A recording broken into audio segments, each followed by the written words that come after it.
Los derechos humanos protegen a quienes son agredidos por los poderes del Estado. En la Edad Media era absurdo plantearlos. No había derechos para los hombres.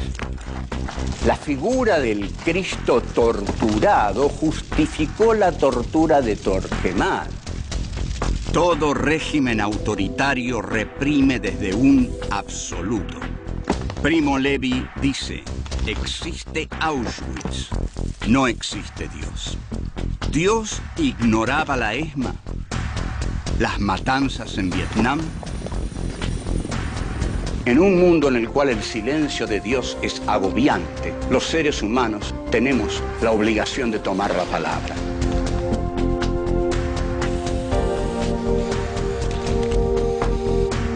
Filosofía aquí y ahora 5.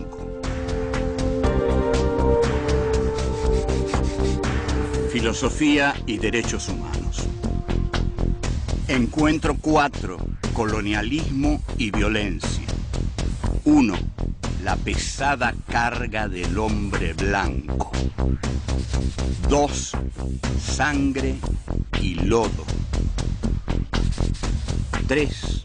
La violencia colonial y el progreso. 4. ¿Existe la violencia legítima? 1. La pesada carga del hombre blanco. Este es nuestro encuentro 4, colonialismo y violencia. Bueno, ¿qué otra cosa sino el colonialismo podría conllevar en sí la violencia? Porque el colonialismo, justamente, es entrar donde a uno no lo han llamado. El colonialismo implica entrar en países que no son los de uno. El colonialismo es eso. Entrar en países que uno quiere para sí, pero que no son suyos. Entonces, la violencia es un elemento casi insoslayable. A veces es cierto, los países colonialistas son bien recibidos, pero en general entran a sangre y fuego. El colonialismo moderno ha inventado categorías culturales para su empresa. Categorías culturales, es decir, cuando el colonialismo entra en un lugar, con él entra la cultura. Y uno de los grandes teóricos, o el más grande teórico del colonialismo, que fue Rudyard Kipling, llamó a esta tarea la pesada carga del hombre blanco, que tiene así algo mítico, ¿no? La pesada carga del hombre blanco es nada menos que la de civilizar al resto del mundo. Esta es la pesada carga que tiene el hombre blanco, porque no todos los países han estado siempre dentro de la historia. No, señores. No, señores. Los que han estado siempre dentro de la historia son los países occidentales. Esos países son los países del hombre blanco. Esos países son los países de la civilización. Lo que quiere decir civilización, con rigor, quiere decir blanco, quiere decir culto, quiere decir historia, quiere decir estar dentro de la historia. Y lo que está fuera de la historia, lo que no pertenece a ella, es la barbarie. Los países que están fuera de la historia, los que todavía no han sido colonizados por los países civilizados, son los países bárbaros. Entonces, el hombre civilizado tiene derecho a matar a un bárbaro, porque el hombre bárbaro no es un hombre. No se es así nomás un hombre. Hay que hacerse un hombre. Un hombre no es una cosa de todos los días. Un hombre es lo que dice Rudyard Kipling en su célebre poema If. Sí, el condicional sí, que dice en una de sus partes: si sabes confiar en ti mismo cuando todos dudan de ti, pero te haces también cargo de sus dudas. Si te sabes encontrar con el éxito y el fracaso y tratar a esos dos impostores por igual. Si sabes seguir cuando no queda nada en ti, excepto la voluntad que te dice, avanza. Si sabes llenar el inexorable minuto con el poderoso valor de 60 segundos, tuya es la tierra y todas las cosas que hay en ella. Y lo que es más, será su nombre, hijo mío. Este es el poema del hombre imperialista.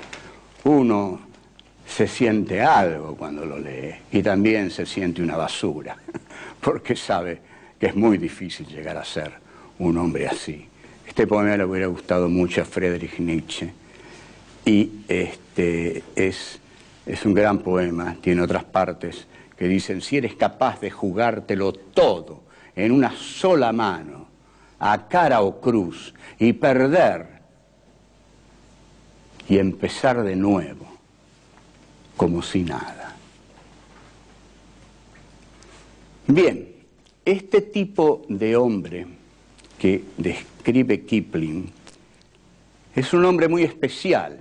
Es el hombre diseñado por la cultura, es el hombre diseñado por el poder, es el hombre que lleva la pesada carga de conquistar toda la tierra y hacer de toda la tierra un solo imperio, el imperio de la civilización.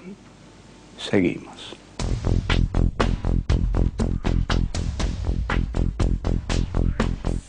Dos, sangre y lodo. El colonialismo fue el proceso más violento de la historia del hombre. El colonialismo empieza para nosotros, el colonialismo capitalista, empieza en 1492, cuando Colón llega a América Latina y sigue desarrollándose a partir de ahí. Es un proceso tan violento que en esa primera aventura colonial nosotros podríamos decir que fueron arrasados todos los pueblos originarios de América Latina. No hablemos de derechos humanos. ¿Qué derechos humanos? Nadie pensaba en derechos humanos, no había derechos humanos.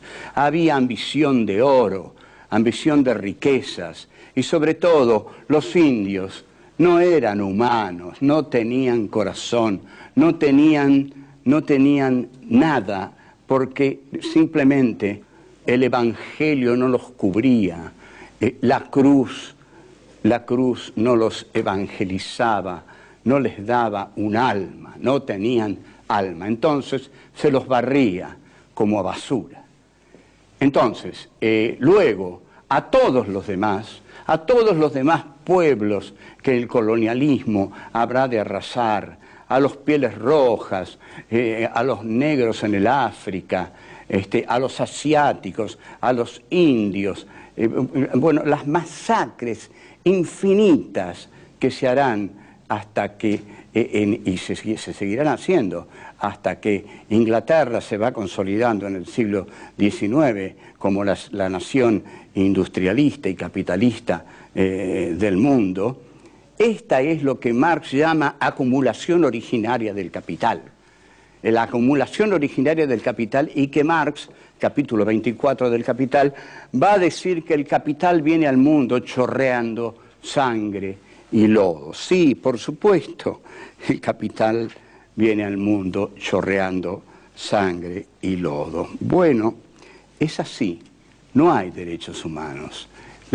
Los conquistadores, los que buscan el capital iniciático no se detienen en esto. Marx dice que hay una historia ingenua, lo dice en el capítulo 24 del Capital, que dice que había una pandilla de vagos que no hacían nada y había, según el capitalismo, y había unos muchachos muy trabajadores y bueno, y que esos hicieron un capitalismo, un capital y contrataron a los otros y bueno, los llevaron a las fábricas. Pero lo cierto es que la explotación de todas las regiones se tradujo en una explotación y en un traslado del oro de América Latina que se llevó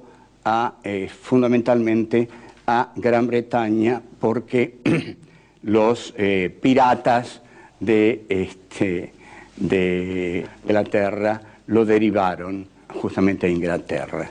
Ahora, a la vez, las minas aborígenes, saqueos de esclavos, las minas aborígenes son paisajes inimaginables para nosotros, son formas de explotación que el colonialismo ha hecho en América, India, China, ¿a qué colaboran? Al desarrollo de la burguesía, una clase a la que Marx admira profundamente, ¿no? Marx dice, no ha habido una clase más dinámica que la burguesía. La burguesía ha transformado al mundo y Marx apoya este desarrollo de la burguesía porque dice, bueno, con el desarrollo de la burguesía vendrá su muerte, porque será el proletariado el que le dará muerte. Pero, bueno, el colonialismo todo lo que hace el colonialismo lo hace por la violencia. La violencia se basa en el dolor. Si el hombre no sufriera, la violencia no tendría sentido, no serviría para nada.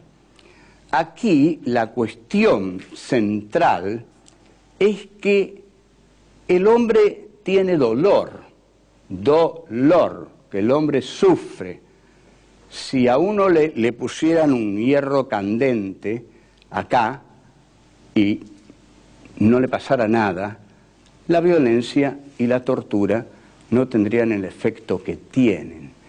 Si a uno le tiraran 5 balas y siguiera vivo, tampoco. Yo conversé más de una vez con 2 custodios del fallecido metalúrgico Lorenzo Miguel, sobre todo con uno en un tren a Mendoza en el año 75, y no le dije quién era, ¿no? Que era un profesor, etc. Y después de contarme cosas terribles, me dijo, ¿sabe por qué nuestro trabajo funciona tan bien? Porque la gente le tiene tanto apego a la vida que es difícil de entender, vea. Seguimos. 3. La violencia colonial y el progreso.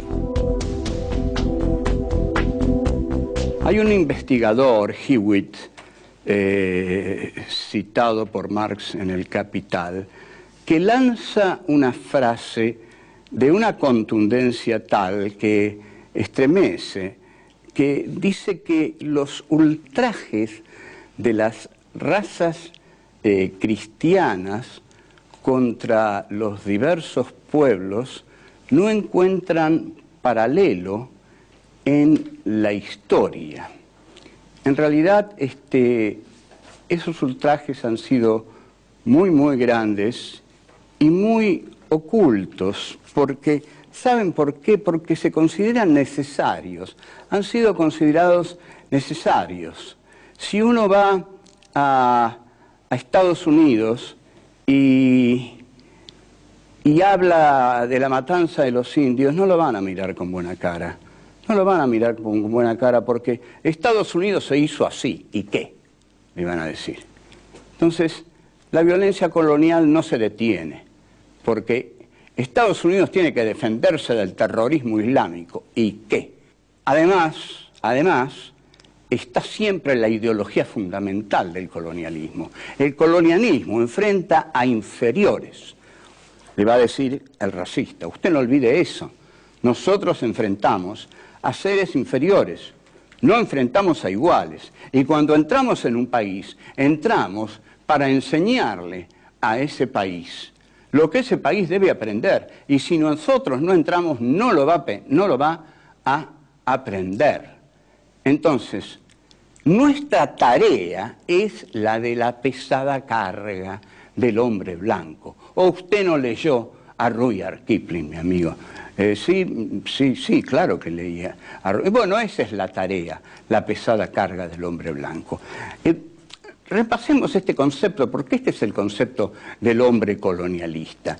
La pesada carga del hombre blanco, nada menos, es la de educar a todos los pueblos del planeta, es la de entrar aún a sangre y fuego en pueblos que, muertos o no, a pesar de los muertos, las violaciones y las devastaciones, tienen que terminar agradeciendo al invasor lo que el invasor finalmente va a traer. Entonces, ¿a qué quejarse? ¿A qué quejarse de la tarea que hace el que lleva la civilización, la modernidad, la cultura, que es la cultura, por supuesto, del país colonizador?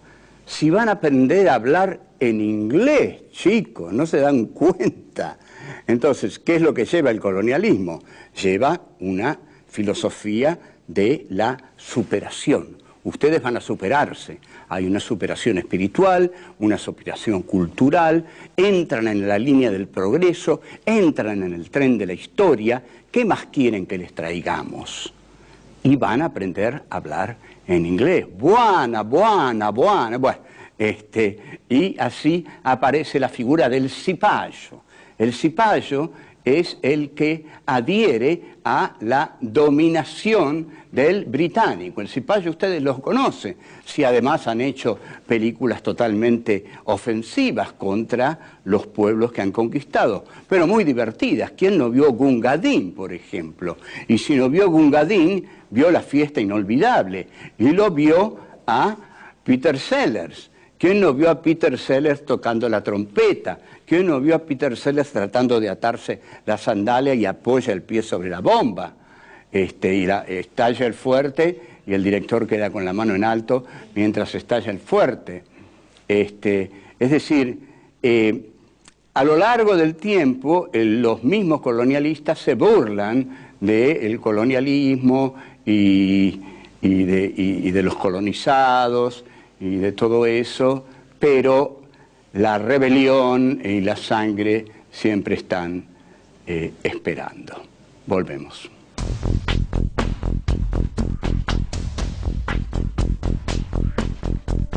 Cuatro. ¿Existe la violencia legítima?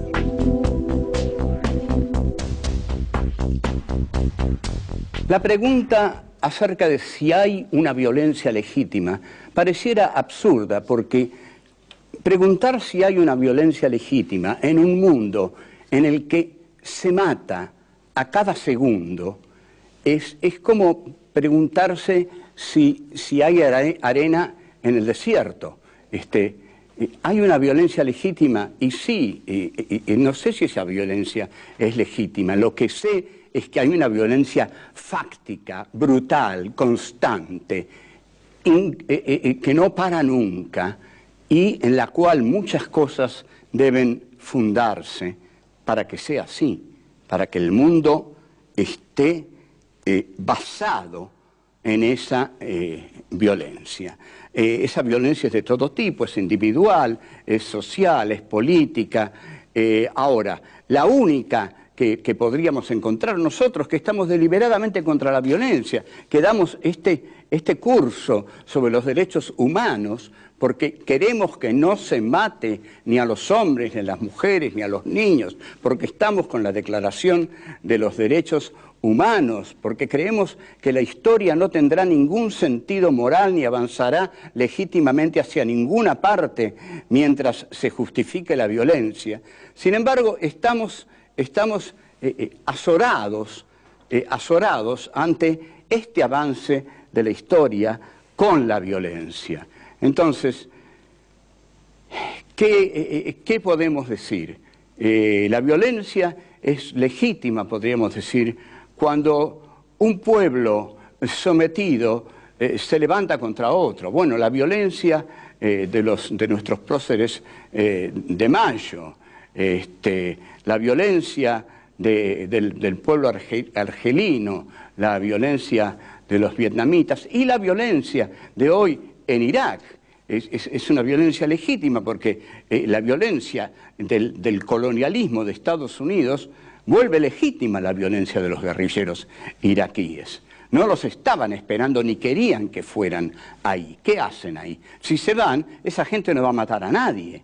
Están matando porque los norteamericanos han ido ahí. Entonces, ellos son los que están despertando la violencia. Ahora, también la violencia está en la desigualdad del capitalismo.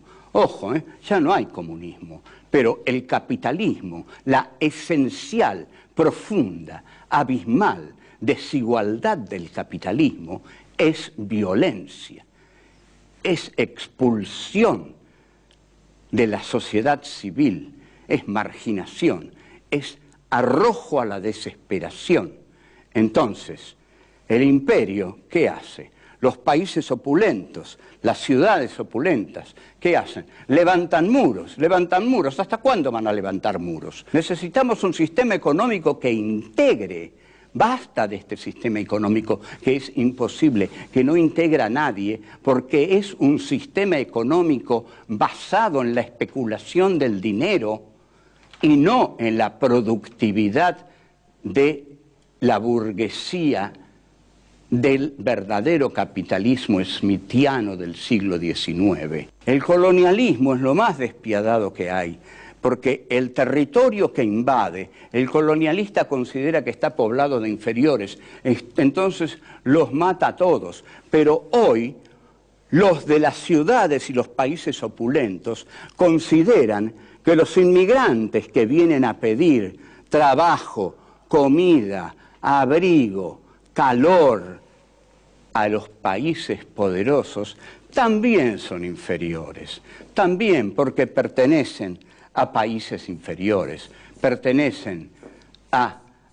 geografías inferiores, porque el mundo cada vez más se estrecha, y este mundo cada vez se estrecha más. Este mundo cada vez es de menos, cada vez es de menos gente, y cada vez tiene más marginados.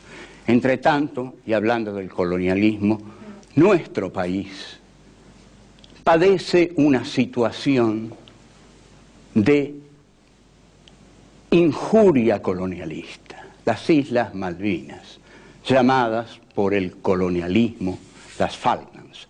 Las Malvinas. Esas islas son una injuria para nosotros y para el sistema jurídico internacional. Tomadas en tiempo de Rosas ilegalmente, son ilegalmente mantenidas.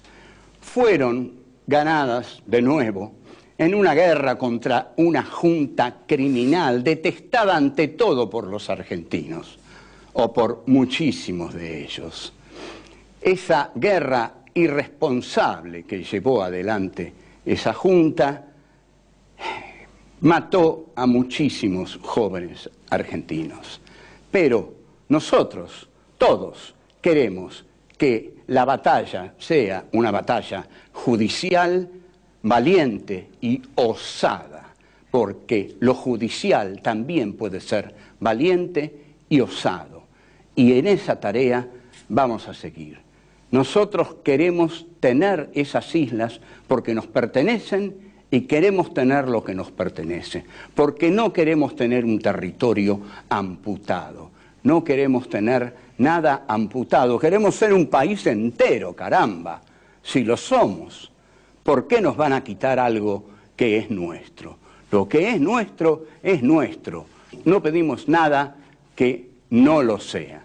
De modo que esas islas son nuestras y las vamos a seguir pidiendo mientras estemos arriba, flotando sobre las aguas de este mundo.